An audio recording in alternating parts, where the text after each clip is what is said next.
அப்ப இன்றைக்கு நிறைய பேருக்கு பாவத்தை குறித்து எள்ளி நகையாடுகிறாங்க.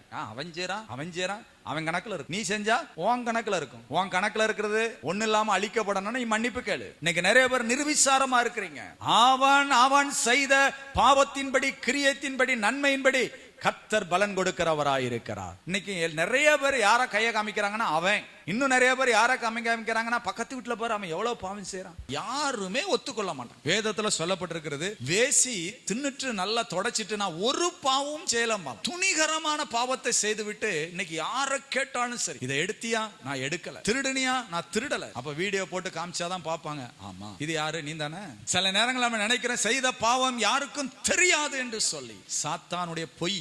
யாருக்கும் தெரியாதுன்னு துணிகரமா பாவம் செஞ்சுட்டு சாபத்திலையும் பாவத்திலையும் இன்னைக்கு நிறைய பேர் விழுந்து கிடக்காங்க. பாவத்துக்கு சம்பளம் உண்டு. அதனால பாவத்தை மன்னிப்பை பெற்றுக்கொள்ள கர்த்தர் இன்னைக்கு விரும்பும். ஆகவே இன்றைக்கு பாவ அறிக்கை செய்து ஆண்டவர்ட்ட மன்னிப்பு கேளுங்க.